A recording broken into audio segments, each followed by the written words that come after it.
Avant de plonger, laissez-moi un petit coucou dans les commentaires. Ça peut paraître anodin, mais croyez-moi, ça aide vraiment YouTube à partager cette histoire avec plus de fans de science-fiction comme nous. J'aimerais bien voir qui nous regarde. La salle vibrait de lumière, des reflets vifs scintillaient sur le sol en marbre d'obsidienne du Sénat galactique. Des rangées de délégués extraterrestres déchiquetés flottaient sur des plateformes antigravité descendant en spirale concentrique vers le podium central, tel un verdict tombant. L'air vibrait de tension, masqué par une cérémonie. Au centre, le prélat Sir Vallon leva les 4 bras avec une grâce délibérée. Sa robe argentor reflétait la lumière, sa silhouette allongée bleue, ivoire dominant le podium. 2 mandibules tressaillirent de satisfaction. Il commença à parler. Le Conseil d'unité galactique, par un vote unanime de la Chambre première, entonna-t-il, la voix amplifiée par des traducteurs intégrés dans tous les systèmes, promulgue par la présente la résolution 890. À compter d'aujourd'hui, l'humanité du système Sol se voit refuser l'accès à tous les protocoles et technologies de saut quantique. Des murmures épars traversèrent les larmes, vite remplacés par des applaudissements. Les dignitaires tentaculaires de Gulva frappèrent leurs membres gélatineux contre leurs harnais blindés. Senka, au corps cristallin, qui parlait par des bourdonnements sonores plutôt que par des cordes vocales, exprimait son approbation avec une fréquence croissante. Même Victor, habituellement réservé, plaqué de biométal et connu pour éviter toute émotion, cligna des yeux en signe de confirmation synchronisée, signe d'accord. Shirvalon poursuivit. L'espèce Sol a fait preuve d'une instabilité constante, d'un comportement perturbateur au-delà des frontières diplomatiques et d'un potentiel alarmant de militarisation incontrôlée. Pour ces raisons, et pour la sécurité de toutes les civilisations conscientes, elle restera sous confinement pendant au moins un millénaire. La phrase résonna. Un silence s'étira. Puis vint la seconde vague d'applaudissements, plus forte, plus puissante. À travers la galaxie, la diffusion était omniprésente.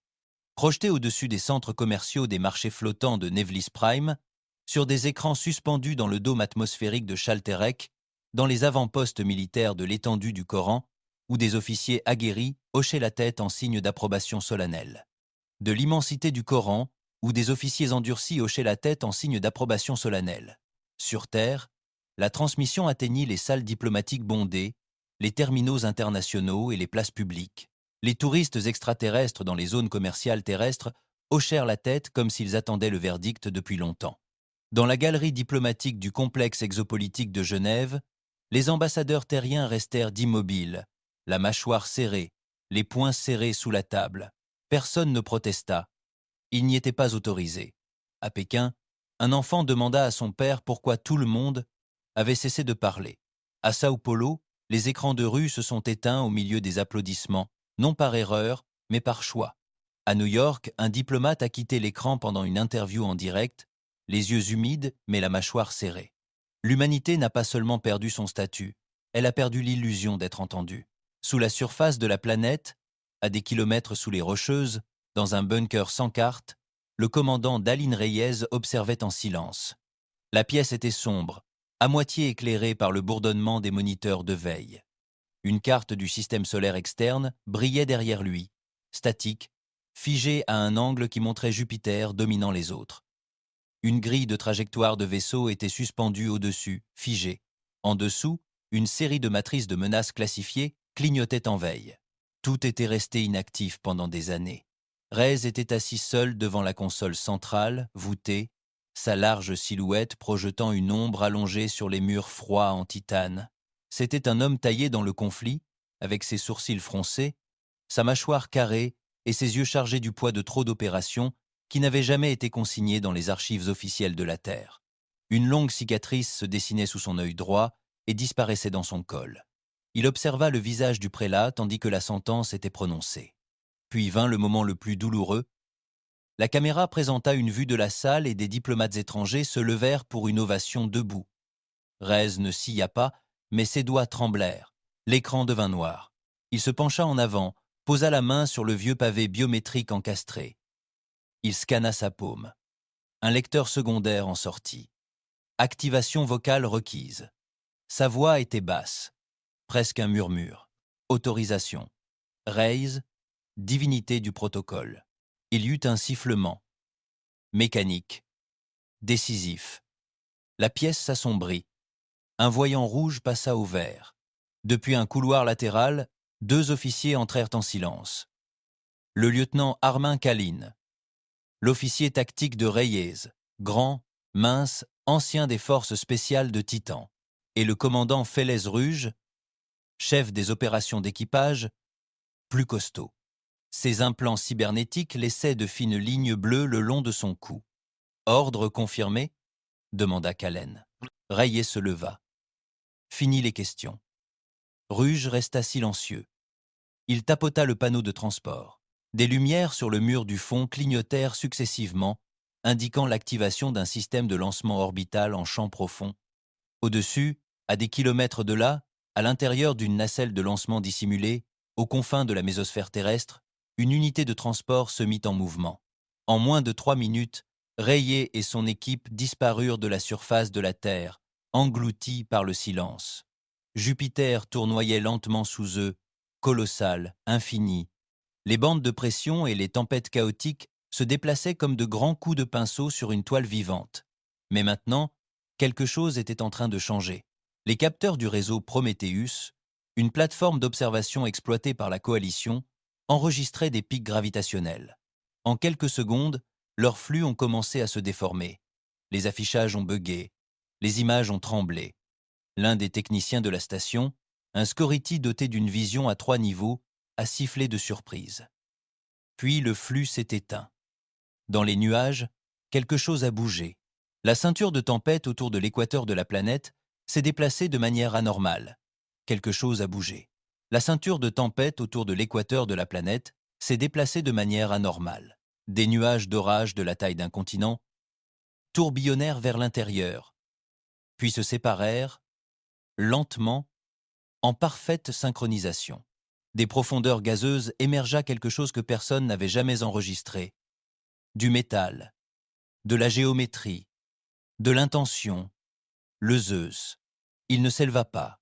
Il recalibra l'espace autour de lui. Des harmoniques gravitationnelles se déformèrent tandis que la structure remontait à la surface. Plus forteresse que vaisseau, sa longueur était masquée par ses propres champs de distorsion spatiale. Des plaques d'alliage sombre, pliées par la gravité, courbaient ses flancs comme les côtes d'un dieu antique. Son épine dorsale pulsait faiblement d'une lumière bleue oscillante. Un signal d'éveil commença à se manifester à l'intérieur des systèmes, au cœur du Zeus. Les bobines magnétiques tournaient avec un lent bourdonnement. Prométhée, l'IA du vaisseau, s'anima, sa voix s'adressait en rythme au nœud de contrôle. Les fonctions principales se réinitialisaient. Conscience tactique calibrée. Synchronisation à 87%. Stabilisation des noyaux énergétiques. Attend l'équipage. Sur la passerelle principale, une coque d'observation en alliage transparent intégrée à la courbure de la coque supérieure, d'Alain Reyes monta sur le pont de commandement. La pièce était une cathédrale à l'architecture impossible. Le sol sous lui était transparent, renforcé par des échafaudages gravitationnels. Sous ses bottes s'étendait le chaos de Jupiter, tournant à l'envers. Les murs étaient des panneaux de données fragmentés entourant la passerelle en mouvement. Certains tournaient à des angles étranges, défiant la notion de verticalité. Reyes s'arrêta au pupitre de commandement. L'équipage le suivait. Kallen, Ruge, l'ingénieur en chef Lane, l'analyste système Mason et l'officier d'artillerie Reesdorn. Chacun se tenait devant un terminal, stupéfait. Personne ne parla au début. Puis, Ruge rompit le silence, la voix tendue. « Je n'aurais jamais cru qu'on le lancerait. »« Ce n'était pas censé être lancé, » répondit Reyes. « C'était censé être enterré. » Lane s'avança. « Monsieur, tous les systèmes d'armes primaires sont inactifs mais réactifs. Prometheus est parfaitement synchronisé avec les canaux de commande. Les couches secondaires se chargent. Prometheus est parfaitement synchronisé avec les canaux de commande. Les couches secondaires se chargent. » Reyes hocha la tête. Mason hésita. « Ils sauront que nous sommes là. »« Ils le savent déjà, » dit Reyes. « Ils ne savent juste pas encore ce que signifie vraiment « ici ». Il s'avança vers l'avant du pont. Au-delà du panneau d'observation incurvé, la géante gazeuse continuait de s'agiter, inconsciente ou peu, être complice. « Vous avez tous vu l'émission, poursuivit Reyes.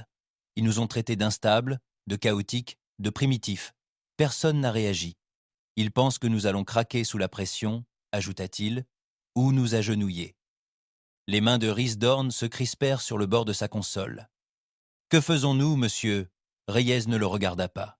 Quelque chose que nous aurions dû faire avant de demander la permission. L'équipage retourna à ses postes. Reyes fixait le ciel. Dehors, le Zeus s'élevait dans l'espace, se délestant de couches de gaz de sa coque telles des chaînes vaporeuses. Autour du vaisseau, des tourbillons magnétiques déformaient la trajectoire des lunes proches. La lumière se déformait subtilement à ses bords, l'espace lui-même se déformant sous la pression. Pour la première fois depuis des années, les humains ne parlèrent pas. La machine qu'ils avaient construite était réveillée, et la galaxie allait apprendre ce que signifiait ignorer la Terre. Les nuages se déchirèrent dans un bruit sourd, et la gravité ondula comme de l'eau heurtée par une pierre. Au-dessus de Jupiter, le silence se brisa. Les couches de la tempête se séparèrent, non pas en spirale, ni par turbulence naturelle, mais avec une précision chirurgicale. D'énormes bandes de gaz d'ammonium se détachèrent en séquence linéaire, exposant des strates qui n'avaient jamais vu l'espace libre. Un puits gravitationnel jaillit de la brèche, entraînant les débris en orbite hors de leur alignement.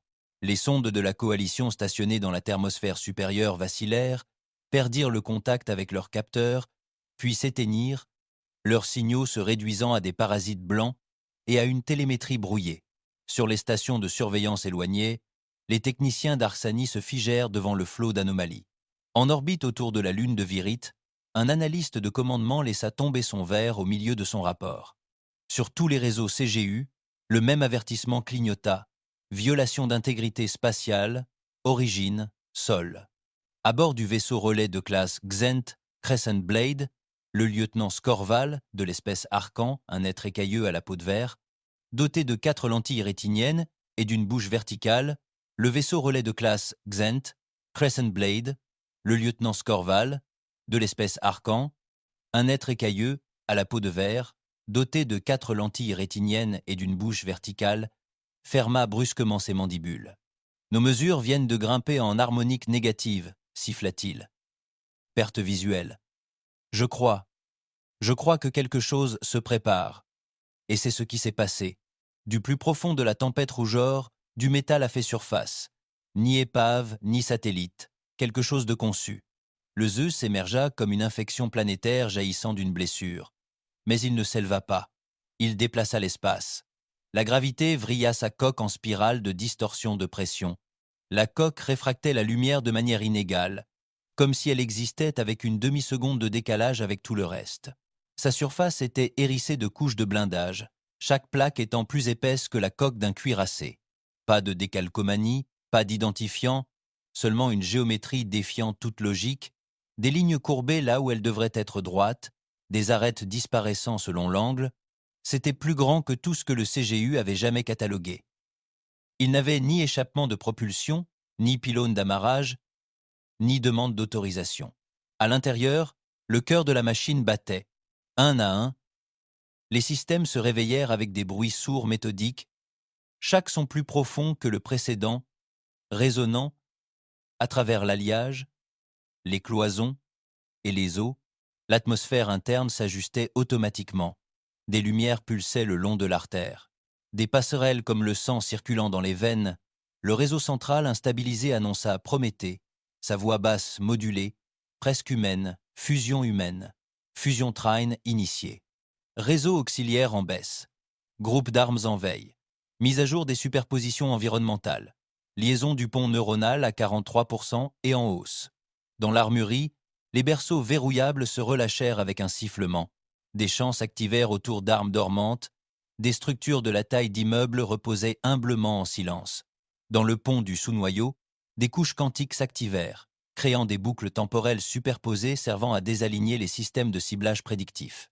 Au plus profond de la coque, des ancres de torsion s'enflammèrent, immobilisant le Zeus sur l'orbite de Jupiter, non pas grâce à des propulseurs, mais en enroulant autour de lui l'attraction gravitationnelle de la planète comme une laisse. Sur la passerelle, Dallin Reyes s'avança.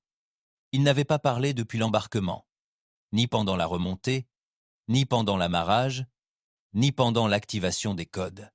Ce n'est qu'à ce moment-là alors que la plateforme sous lui se mettait en place, claire et froide, montrant Jupiter tournant sous eux comme l'œil d'un dieu, qu'il prit la parole. Rapport. Felice Ruge, commandant des opérations, vérifia son écran. Sa voix était tendue, à moitié murmurée. Prometheus est à 89% d'intégration opérationnelle, la pression interne est équilibrée, le confinement magnétique est maintenu. Nous sommes actifs. Lane, l'ingénieur en chef, déglutit visiblement. Il était petit, les bras épais, un martien de 2e génération, formé pour les travaux mécaniques à faible gravité. Monsieur, ce n'est pas juste une question d'allumage. Le Zeus s'enfonce. Les systèmes sont éveillés, mais ils apprennent. C'est là tout l'intérêt, répondit Reyes. Derrière lui, Armin Kalin se tenait près du nœud des systèmes d'armes, lisant les spécifications défilantes avec une inquiétude croissante. Il avait combattu sur Cérès, versé son sang pour Europe, mais là, c'était différent. « Ce ne sont pas que des armes, commandant, » dit Kallen. « Certaines de ces spécifications n'ont même pas de nom. Que diable sommes-nous censés faire avec tout ça ? Leur montrer qu'on en a assez d'être surveillés, » dit Reyes. Mason, posté au nœud d'interface de données, effectuait des simulations tandis que ses mains tremblaient au-dessus de la console. Son écran affichait des symboles, des schémas de mouvement, des tentatives de communication de satellites orbitaux, des signaux brouillés de stations CGU. « On nous alerte, dit-elle. Les sondes de la coalition tentent d'établir une liaison. Interdire tout signal, répondit Reyes. Interdire tout signal, répondit Reyes. Rhys Dorn, sévère, la coupe au bol, la voix d'un ton de verre dépoli, resta silencieux. C'était l'officier d'artillerie, mais il n'était pas nécessaire de parler pour l'instant. Ses yeux scrutaient les réseaux de visée, un doigt planant au-dessus de la gâchette haptique, il ne broncha pas. Il ne posa aucune question. Mais même, lui ne s'attendait pas à cela. Sur chaque surface, chaque cloison, chaque paroi tournante du pont, le vaisseau était vivant. Le champ de gravité sous leurs pieds s'amplifia, subtil d'abord, puis définitif. L'orientation s'inversa, et soudain, le pont ne surplombait plus rien. C'était le centre. La planète était suspendue à l'envers, comme un avertissement gravé dans les orages. Soudain, les nuages de Jupiter n'étaient plus en dessous. Ils étaient au-dessus. Le pont tout entier inversa sa perspective sans bouger d'un pouce. Un léger halètement s'échappa de Lane. Mason serra plus fort son poste. Rhys leva les yeux et serra les mâchoires. Reyes resta immobile. À travers le sol transparent, l'immense œil rouge de la planète tournoyait lentement à l'envers. Aucun d'eux ne parlait. Aucun d'eux ne s'était entraîné pour ça. Il n'y avait ni exercice ni scénario. Seul le poids de savoir que la galaxie avait déclaré la Terre comme un trou perdu, un risque, un problème à contenir. Reyes s'avança vers l'anneau central. « Prométhée, dit-il. Enregistrez ceci. » L'IA répondit d'un ton ferme. L'enregistrement commença. Il regarda son équipage. Kallen, Ruge, Lane, Mason, Dorn. Des hommes et des femmes qui avaient enfoui ce secret pendant 15 ans, qui s'étaient entraînés en silence, qui n'avaient ni insigne ni drapeau. Un seul but. Ils ont voté pour nous enfermer, dit Reyes d'une voix calme mais posée, pour nous priver de notre technologie de saut pendant 1000 ans. Ils nous ont qualifiés d'instables, de dangereux, de primitifs. Il se tourna vers le large arc de vision, les mains jointes dans le dos. La lumière des orages de Jupiter baignait la chambre d'un or scintillant. Nous ne leur avons accordé que le silence pendant 15 ans. Cela prend fin aujourd'hui. Une faible résonance parcourut le sol, telle une respiration étouffée par le vaisseau lui-même. Prométhée reprit la parole. Alignement des sous-systèmes terminés, grille de visée stabilisée, expansion de la coque extérieure terminée. Zeus était désormais pleinement opérationnel. Reg baissa lentement la tête. Pas de cérémonie, pas de discours, seulement une présence. Dehors, les lignes magnétiques du Zeus s'étendaient dans l'espace comme les côtes d'un titan. La planète tournait. Le vaisseau demeurait immobile, tel un obélisque noir défiant la galaxie, et en son cœur se tenait un homme à bout de patience. Loin au-dessus, les étoiles restaient inchangées, mais tous les capteurs encore fonctionnels du système signalaient la même anomalie. La tempête avait cessé de se déplacer. Quelque chose en dessous avait attiré l'attention de l'univers. Et sous l'œil brisé de Jupiter, quelque chose d'énorme, immobile et définitif, répondit en silence. L'alerte retentit 2 fois. Pas de klaxon, pas de panique, juste 2 tonalités stériles, aiguës puis graves, se propageant à travers tous les réseaux stratégiques de la CGU. Cela signifiait une chose pour toutes les flottes, la confirmation d'une anomalie suffisamment importante pour déclencher une intervention de confinement et peut être une guerre. Au-dessus de la géante gazeuse, les mesures de distorsion du quadrant juvien dépassaient les seuils de sécurité. Ce qui avait commencé par de légères incohérences gravitationnelles se transforma en anomalies en cascade, compression des ondes lumineuses, écho spatial et décalage temporel localisé. À bord du navire de l'adjudicateur, l'amiral Juren Alvec plissa les yeux en observant les données. Vétéran de la réunification des Scarnes et natif du berceau d'Otellus, les traits d'Alvec étaient marqués par l'âge et la guerre.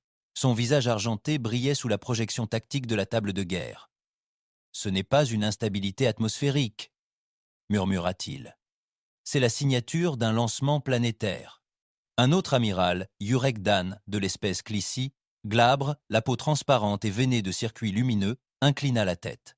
Depuis Jupiter, rien n'a jamais stabilisé une plateforme. Cet environnement liquéfie le titane. Alvec ne répondit pas. Il tapota simplement sa console. Sur les canaux internes de la flotte, le signal du protocole de confinement opérationnel Theta Noir fut envoyé. Une opération militaire près, approuvée qui ne nécessitait pas de délibération complète du Sénat, mais seulement l'approbation d'urgence du prélat. En quelques minutes, la sentence de location reçut ses ordres. Le vaisseau s'approchait des voies extérieures de Kuiper, arrivant dans le système par des arcs de saut phasés qui repliaient le sous-espace local comme un origami irrégulier. Sa structure était une fusion brutaliste de fonctions et de cérémonies. Des coques verticales allongées enveloppées d'une calligraphie cérémonielle noire, chaque symbole gravait des noms des civilisations précédemment présentes. Des chaînes d'ailettes de capteurs rotatives encerclaient sa colonne vertébrale, scannant par impulsion concentrique. Des boucliers scintillaient sur ses flancs à intervalles irréguliers, comme une respiration luttant pour se réguler. Commandé par le Val de Turek, la phrase de location était le marteau de l'UCG pour les opérations de confinement. Le vaisseau lui-même ne portait aucune artillerie principale. Il n'en avait pas besoin pour sa mission. Faire respecter la quarantaine, intercepter le silence sur son pont de commandement, Val se dressait au-dessus de l'équipage de la passerelle. Son espèce, les diracales, était composée de bipèdes à l'armure osseuse et dotés d'un exosquelette.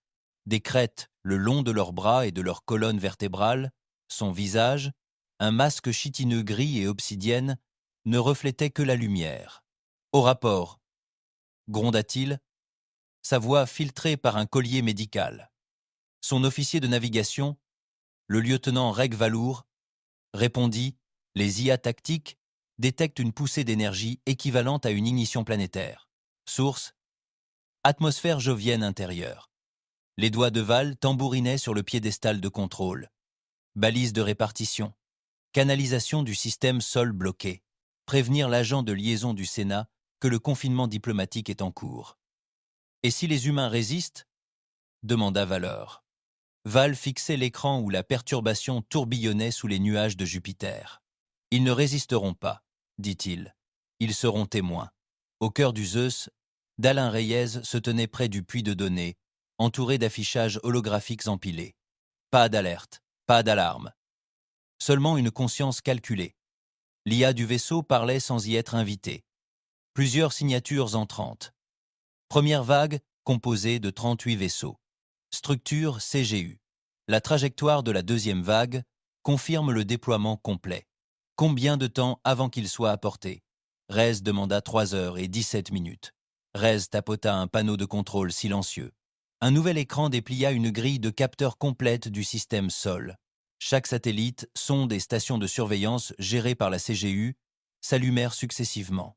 Chacun avait sa propre trajectoire, chacun pointant vers l'intérieur. « Retardons leur conclusion, » dit-il.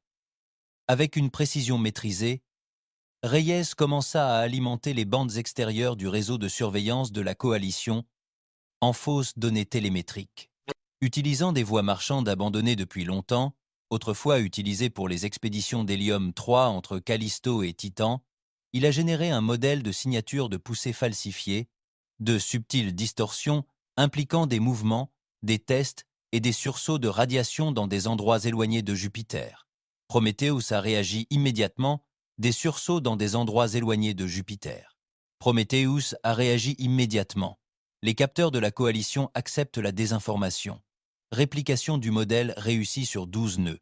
Protocole de brouillage lancé sur les réseaux redondants. À l'écran, la réaction de l'ennemi ralentit. Les données de formation se fragmentèrent.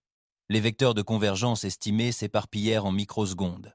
Cela ne les arrêterait pas, mais cela leur permettrait de gagner du temps. Il se pencha légèrement en arrière. Commencer à alimenter les armes principales, mais maintenir l'activation à 92%. Prometheus marqua une pause. « Souhaitez-vous lancer la solution tactique alpha » Rez ne répondit pas immédiatement.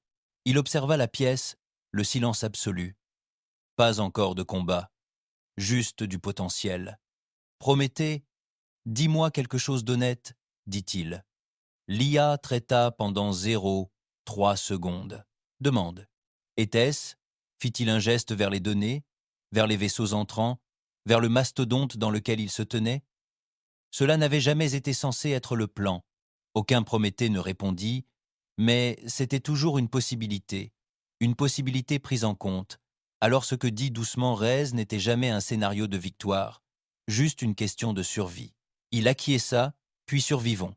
De retour au commandement de l'UCG, les chambres du Sénat bourdonnèrent, des hologrammes de cartes stellaires clignotèrent sur le dôme central, tandis que les conseillers militaires criaient les uns sur les autres. Les données joviennes confirment une anomalie spatiale persistante. Les humains ont masqué le signal sous de fausses perturbations atmosphériques pendant plus d'une décennie, 15 ans de relevés frauduleux. Où étaient nos observateurs? Morts ou trompés? Un troisième sénateur se leva, mais ne dit rien, ses mandibules tremblant tandis que sa projection vacillait de parasite. Personne ne le remarqua, ou ne fit semblant de ne pas le remarquer. Le prélat se tenait silencieux, haut dans la galerie, ou fit semblant de ne pas le remarquer. Le prélat se tenait silencieux, haut dans la galerie, les 4 bras croisés. L'amiral Alvec s'avança, la voix ferme. Selon le protocole de confinement standard, nous devons encercler l'anomalie avec une supériorité tactique. Aucune ouverture, aucune voie d'approche. Le sénateur Vocaille, un mitari au bois photonique ramifié, rétorqua « Ce n'est pas une attaque. Les humains n'ont pas tiré. C'est juste une présence. On ne déclare pas la guerre à cause d'une présence. Alors vous n'avez pas vu la télémétrie, dit Alvec. Ce qui est à l'intérieur de Jupiter n'est pas un message. C'est une arme. Le prélat Sirvalon leva la main. Le silence se fit dans la salle. Déploiement complet, dit-il. Pas de négociation, pas de diffusion. Ils comprendront le confinement par l'action. À la 4e heure, 218 vaisseaux de la CGU se tenaient en formation en orbite, haute au-dessus des frégates, des cuirassés, des intercepteurs et des navires de soutien d'IO. Tous alignés en une formation croisée à 3 couches, un réseau orbital si serré qu'il ressemblait à une cage forgée dans le vide lui-même. Chaque vaisseau transportait des générateurs de champs de blocus, des déstabilisateurs quantiques et des capsules d'abordage. Le Zeus ne bougea pas. De sa surface sombre, aucun signal ne parvenait. La fiole de Turek reposait sur le pont de la phrase de location, les yeux rivés sur le colosse noir en orbite. Son second, le commandant Haldir, ajusta la pression autour de son ganglion. Devons-nous établir le contact? La réponse de la fiole fut aussi froide que le vide qui les séparait. Nous ne sommes pas venus pour discuter. Il se tourna vers son équipage. Transmettez à tous les vaisseaux. Blocus orbital en vigueur. Il se tourna vers son équipage. Transmettez à tous les vaisseaux. Blocus orbital en vigueur. Toute tentative de brèche entraînera des représailles de classe de confinement. Loin au-dessus de la surface de Jupiter, un silence de mort s'abattit sur les 2 flottes. L'un attendait, l'autre observait. La formation se resserra. 3 anneaux concentriques de vaisseaux de guerre CGU se bloquèrent autour d'Io. Leurs boucliers énergétiques superposés bourdonnaient en pulsations harmonisées. Des relais de données reliaient la flotte à un réseau de destruction coordonné, avec des zones de tir prédictives préchargées et des autorisations de frappe déléguées aux clusters d'IA locaux. Chaque vecteur d'approche du Zeus avait été scellé, chaque arc de mouvement triangulé et surveillé, et pourtant rien ne bougeait. À l'intérieur du pont du Zeus, le silence régnait. Daline Reyes se tenait au centre. flanqués de panneaux lumineux statiques affichant des milliers de points de contact rouges et verts. Personne ne bougea. Personne n'attaqua. Il n'avait pas parlé depuis 5 minutes. Près de la barre, les doigts de Lane planaient au-dessus de l'interface de contrôle gravitationnel, tressaillant. La sueur perlait derrière ses oreilles, malgré la fraîcheur de l'intérieur. Mason s'appuya contre sa console, la mâchoire serrée, fixant un canal de communication vide, resté intact. L'officier d'artillerie Dorn était immobile. Les bras croisés sur sa console, les yeux rivés sur les formations de l'unité de commandement. Sa voix, lorsqu'elle se fit entendre, était rauque. « Ils ne bougent pas. Ils n'en ont pas besoin », répondit Reyes sans se retourner. « Ils ne sont pas là pour parler ?» À la console d'armes, Armin Kalin se déplaça. Sa main planait près de la gâchette d'activation du Lanzadio, l'arme dorsale offensive principale du Zeus. Il n'appuya pas dessus. Il resta planté là, à attendre. Ruge s'avança du terminal secondaire. « Monsieur, la confirmation vient d'arriver. Le tribunal de location a pris le commandement du blocus.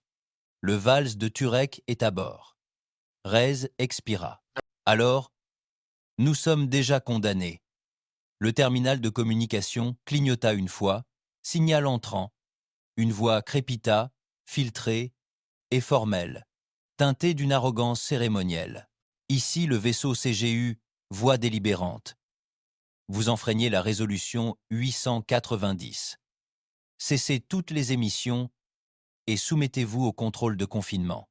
Tout manquement sera interprété comme une agression volontaire.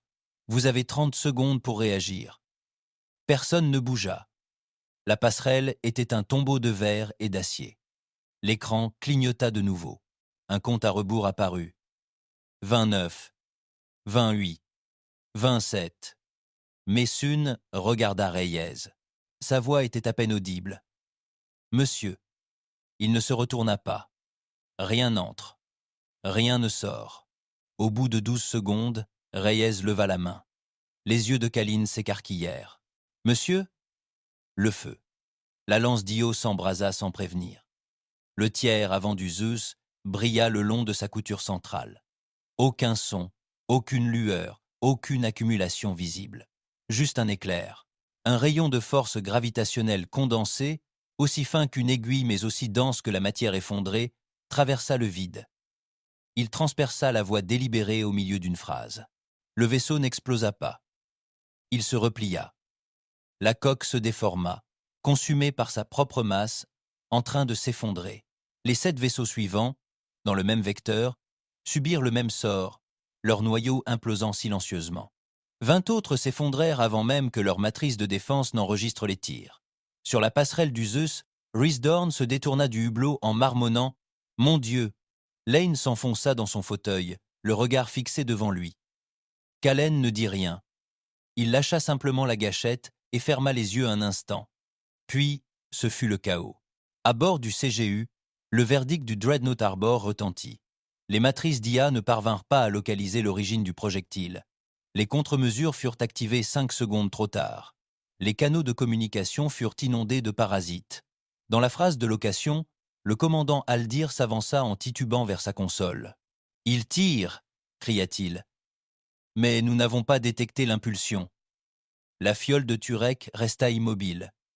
Le regard fixé sur l'écran.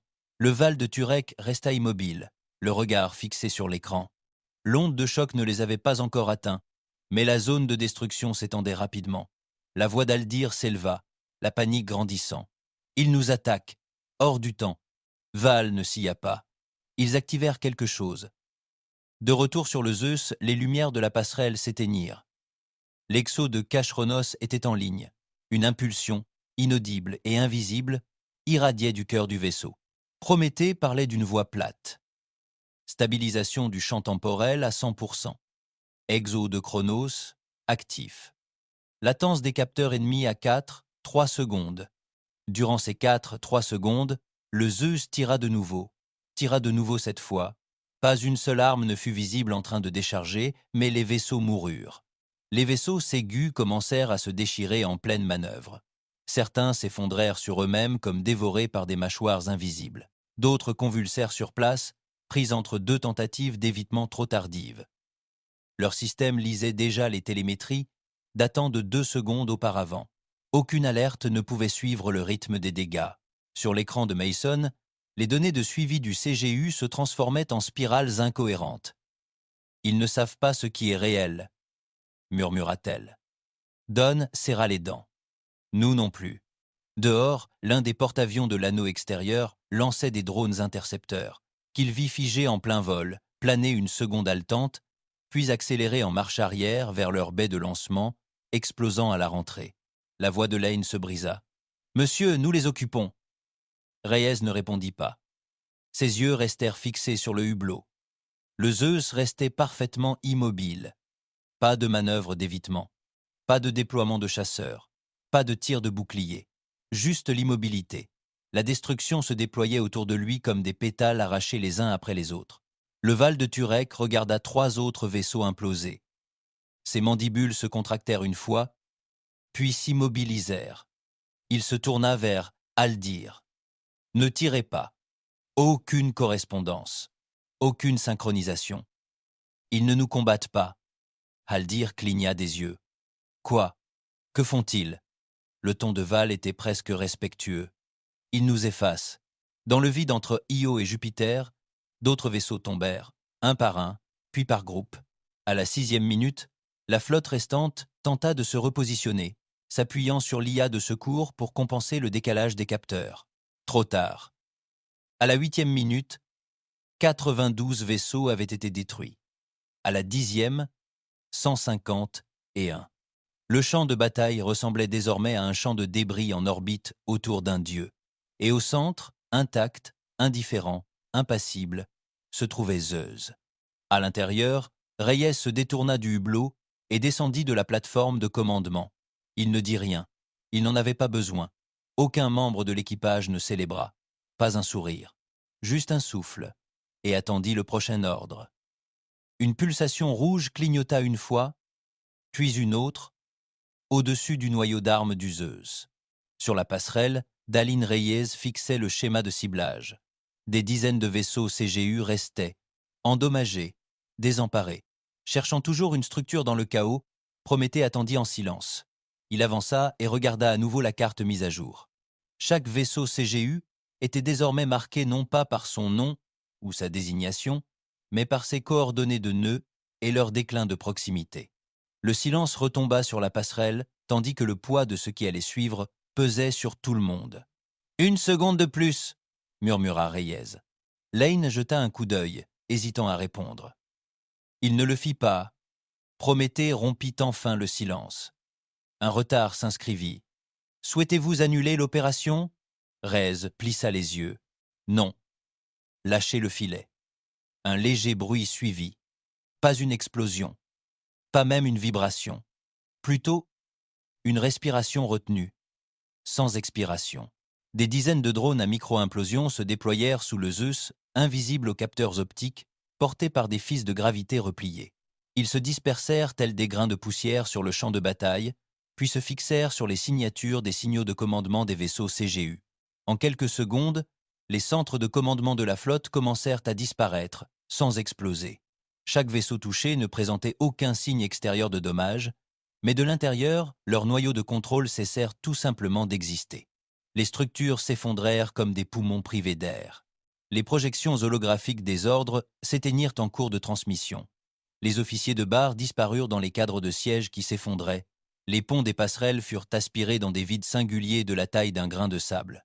Sur le manteau du transporteur CGU Verdict, l'amiral Sorex, un Varnari de chair d'obsidienne et de vrille spiralée, hurla une fois avant d'être réduit au silence par un effondrement du vide centré sous son estrade de commandement. L'équipage du Zeus assista au déroulement en temps réel. 6 nœuds de commandement en panne, annonça Mason d'une voix caverneuse. Callen se tourna vers Reyes. « Ils sont aveugles. Devons-nous en finir ?» Reyes ne répondit pas. Il gardait les yeux rivés sur le terrain, la mâchoire serrée, les épaules carrées mais immobiles. Il voyait ce qu'il ne voyait pas, comment chaque vaisseau dérivait désormais sans structure, comment même le silence de l'ennemi avait changé. Ce n'était pas tactique, c'était perdu.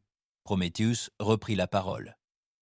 Les vaisseaux restants tentaient d'établir une coordination de repli. Les fils de transmission étaient erratiques. Latence cognitive élevée. Ils étaient en panne.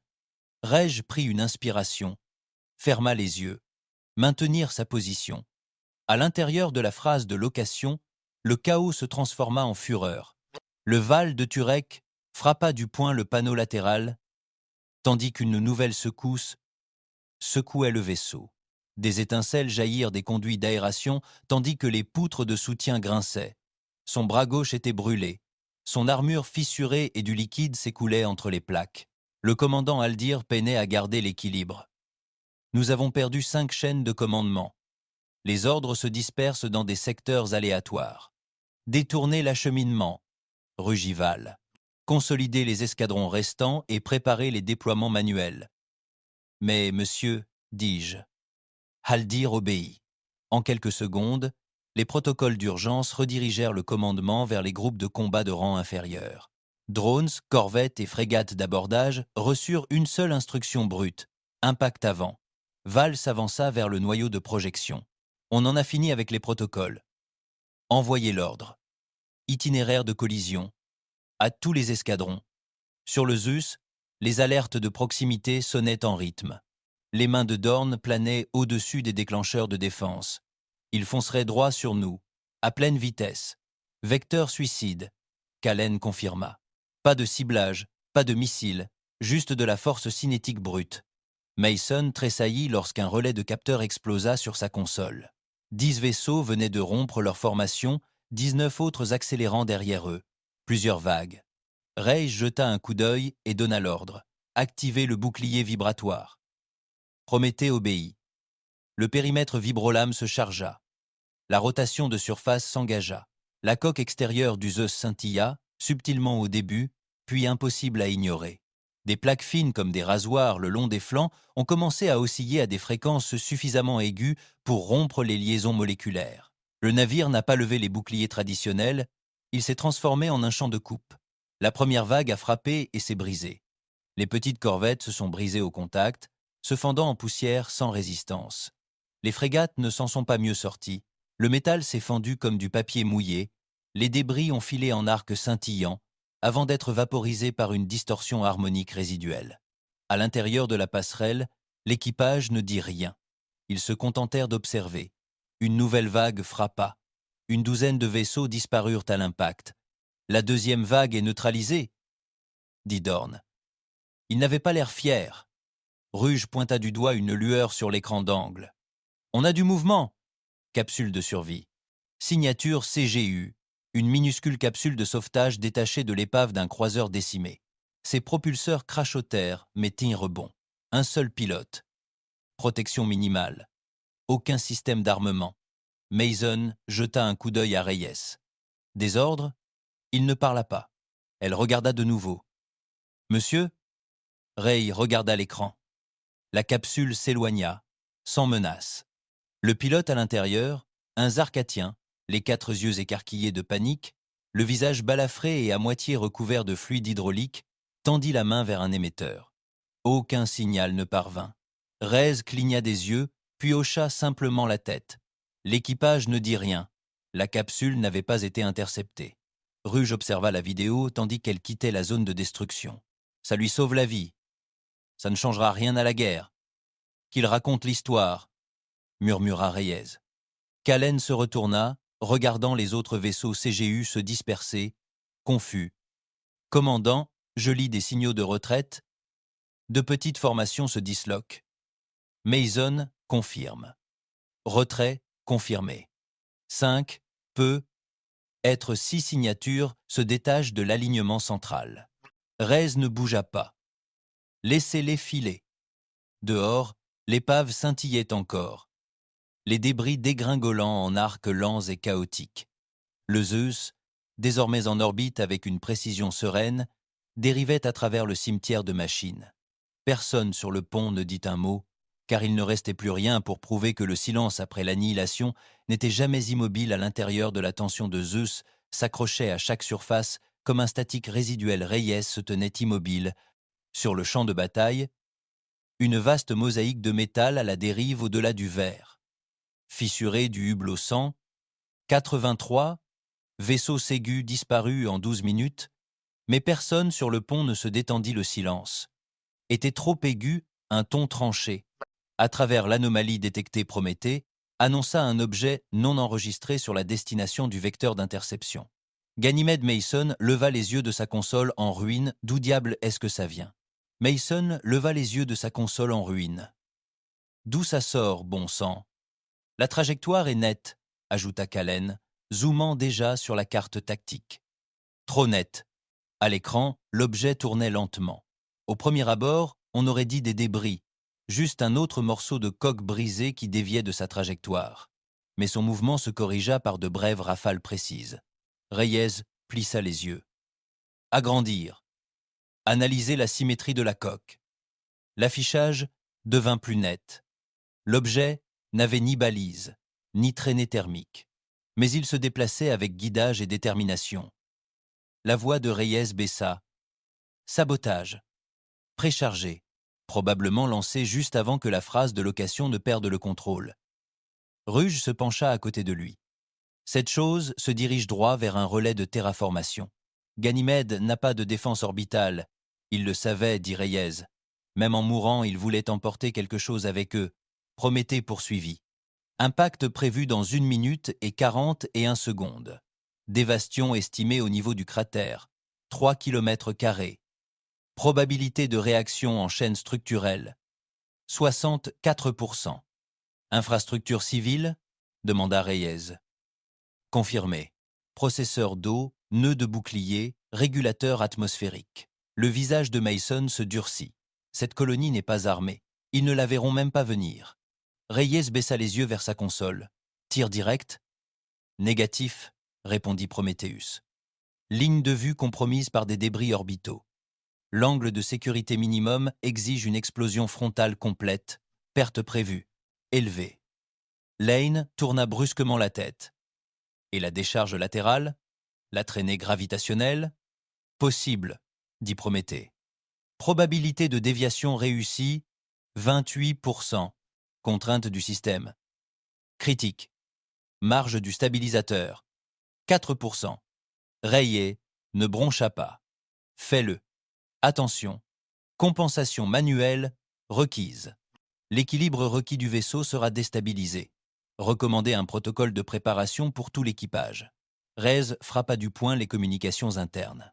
Toutes les stations, en se préparant à verrouiller les conduits et à sceller les couloirs secondaires, sous le niveau de commandement, d'énormes bobines magnétiques pivotèrent en position. La coque extérieure s'ajusta, subtilement d'abord, puis violemment, comme si le vaisseau lui-même reculait. 4 émetteurs gravitationnels s'étendaient le long de la colonne vertébrale, s'alignant en un large arc comme des lames tendues. Cible verrouillée. Cible verrouillée, confirma Prométhée.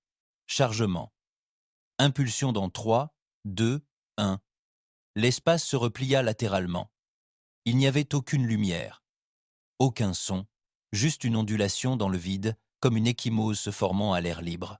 L'impulsion gravitationnelle se propagea latéralement, invisible mais violente, entraînant astéroïdes et débris hors de sa trajectoire.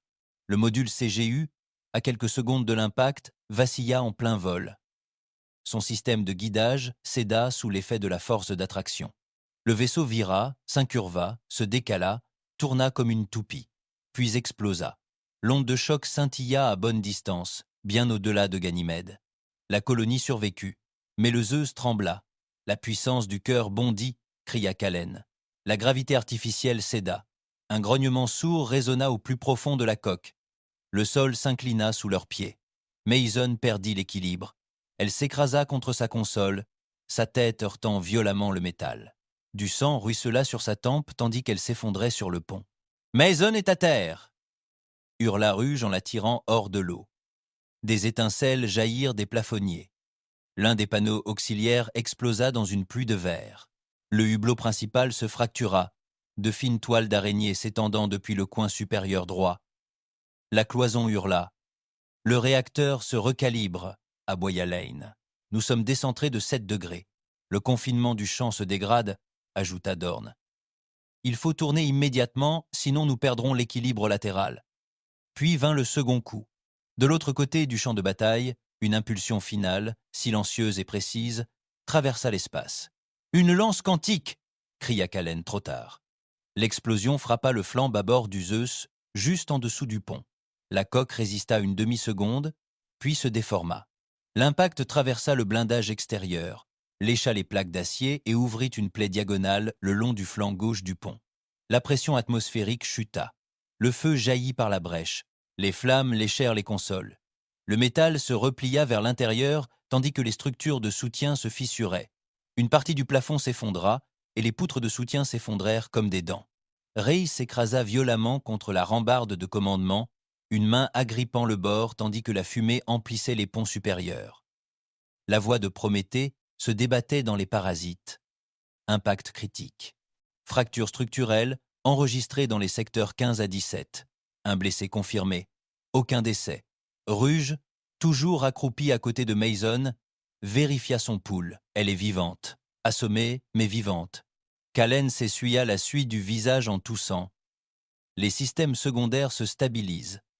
C'était un tir de précision. Il visait nos yeux. Représailles de reconnaissance. Grogna Dorn. Dernier tir de rancune avant de quitter l'orbite. Prometheus sonna à nouveau.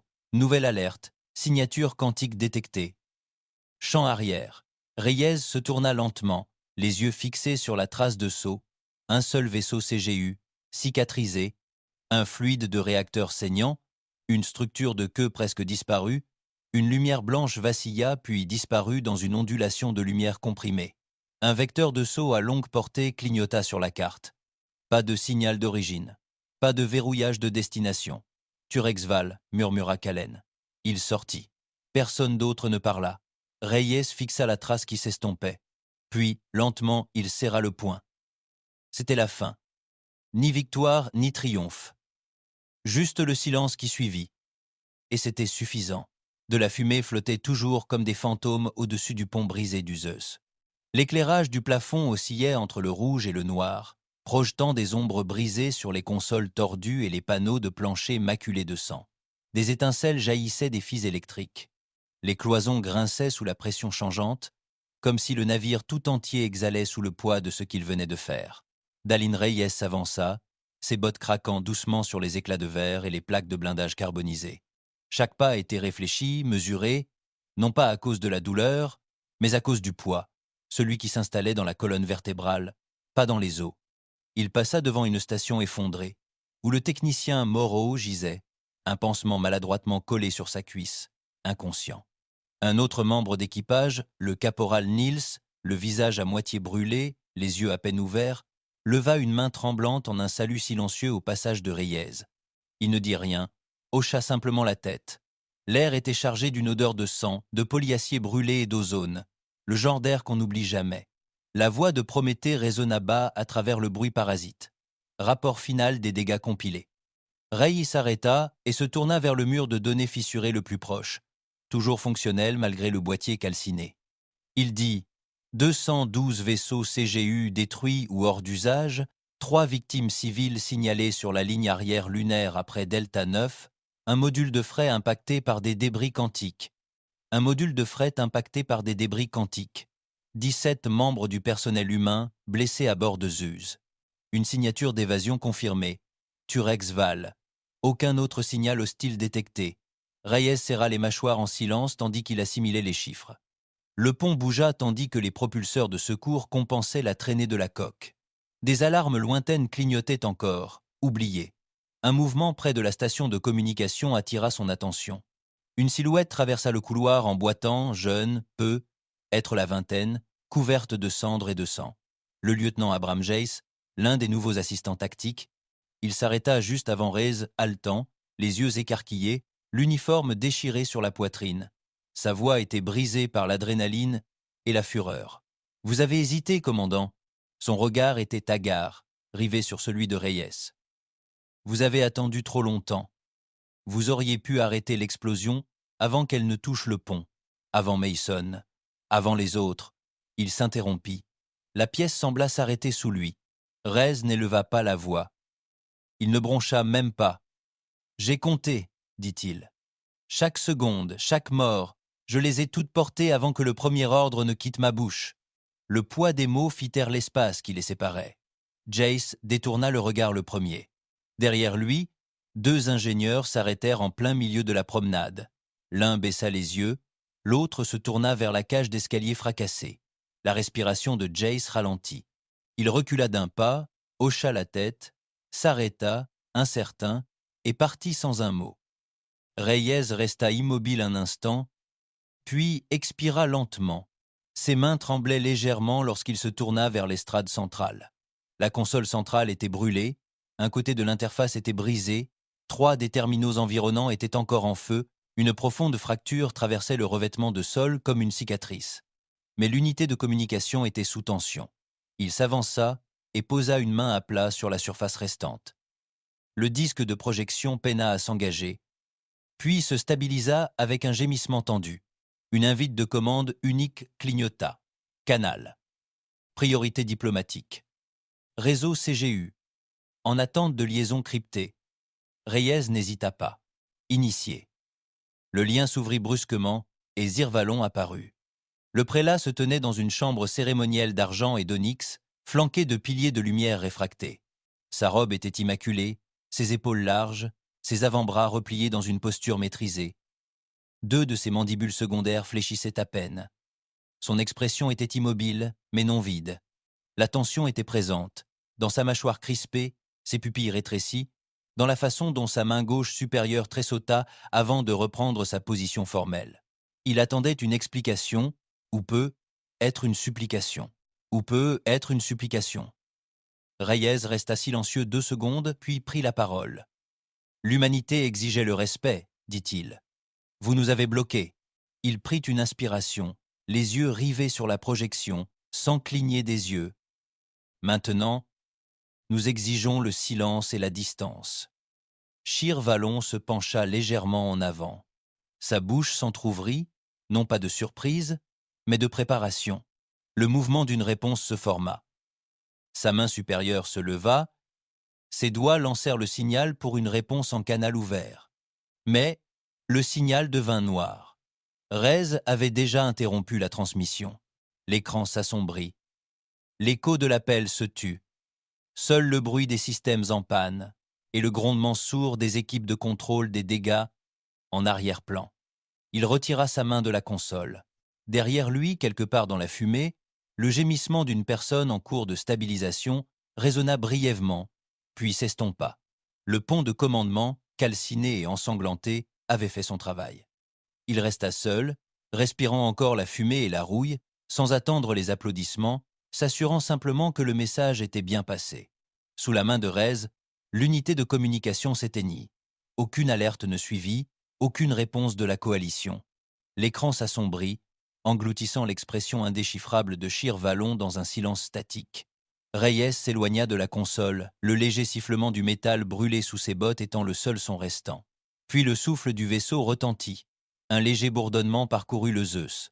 Les systèmes, surchauffés depuis des heures, entamèrent leur phase de refroidissement.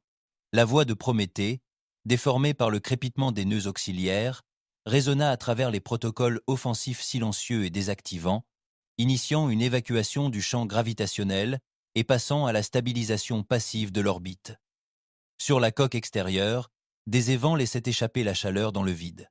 Les lames du bouclier vibratoire se rétractèrent une à une, tandis que des ancres gravitationnelles de taille mécanique se déverrouillaient, libérant la pression spatiale dense qui maintenait le champ de bataille en place. Une force résiduelle, invisible mais immense, rayonnait dans toutes les directions. Une douzaine de vaisseaux de surveillance CGU, postés aux confins de la magnétosphère de Jupiter, tressaillirent tandis que des voyants d'alerte inondaient leurs consoles. Les pilotes automatiques coupèrent brusquement le contrôle aux équipages. Et plusieurs corvettes plus petites exécutèrent des manœuvres d'urgence pour échapper à la soudaine attraction du vide. Aucun n'osa s'approcher. Le Zeus ne les poursuivit pas.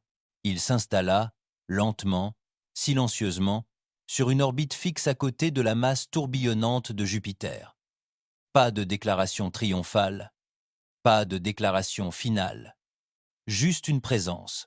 À l'intérieur, le silence régnait à nouveau sur la passerelle, à l'exception du grincement occasionnel des cloisons endommagées.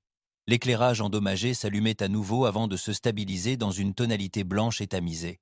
Les équipes d'urgence sillonnaient le pont calciné, vérifiant les impulsions, remplaçant les circuits, traînant les débris dans les recoins. Personne n'éleva la voix.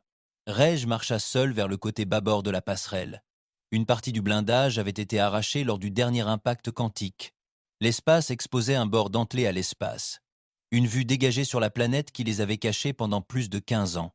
Il s'approcha prudemment, ses bottes raclant le métal déformé.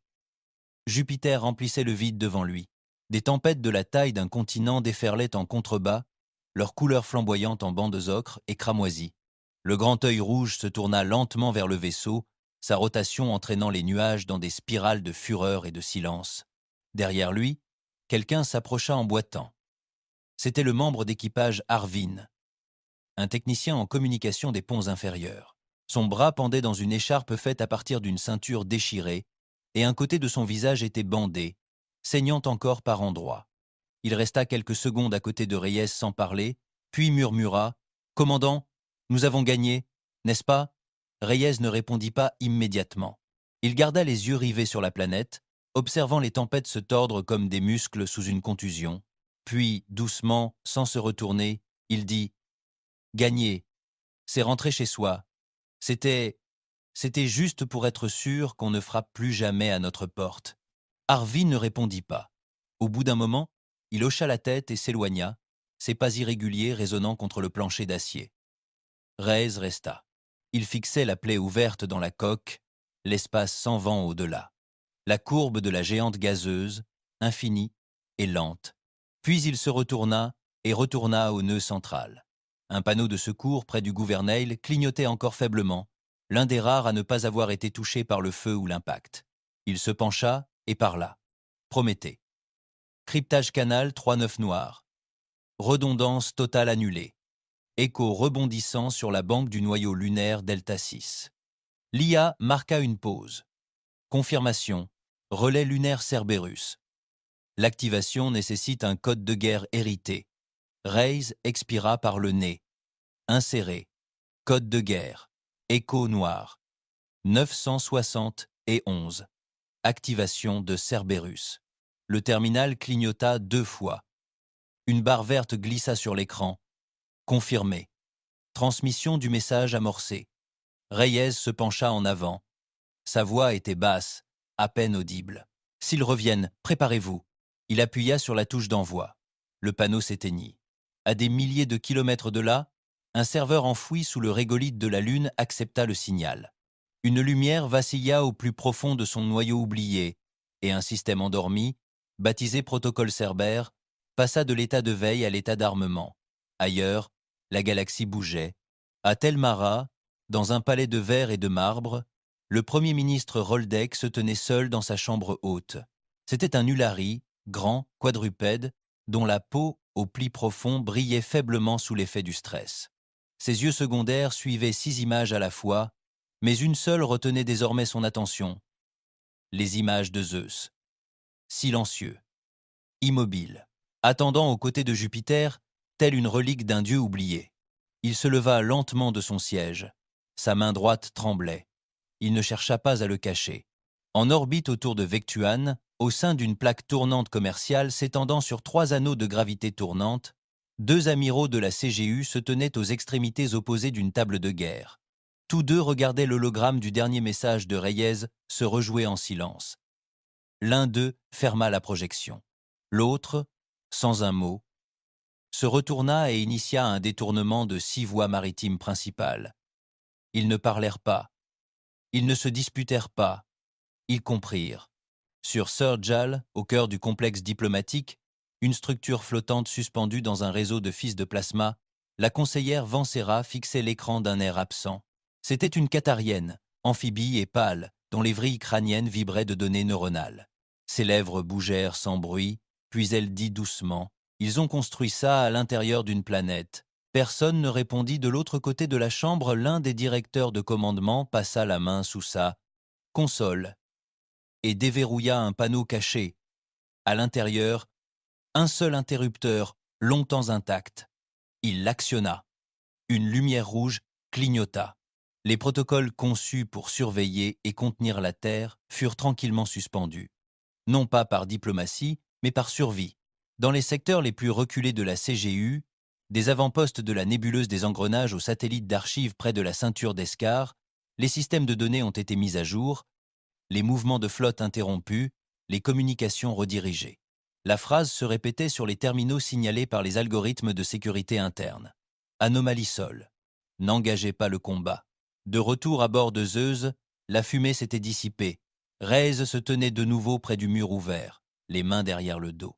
Jupiter tournait lentement devant lui, entraînant ses tempêtes dans une orbite sans fin. Le silence n'était plus oppressant. Juste vrai. Quelqu'un passa derrière lui en murmurant « C'est fini ». Il ne répondit pas. Il murmura, presque pour lui-même « Maintenant, il faut faire avec ». Dans l'espace lointain, au-delà des anneaux extérieurs du système, les drones de surveillance de la CGU continuaient d'émettre. L'image de Zeus restait centrée sur le flux. Silencieuse, immobile. La transmission ne s'arrêtait pas, parce que personne ne l'avait coupée. « Salut, humain de l'espace. Je suis vraiment curieux de connaître votre avis sur cette vidéo. Je l'ai désactivée. En tant qu'héroïne, prendre soin de soi est essentiel. Alors avant de partir, consultez le commentaire épinglé. Croyez-moi, c'est important. Et j'ai sélectionné une autre vidéo à vous proposer. Cliquez simplement sur la carte ici, ou ici si vous voulez la playlist complète. À bientôt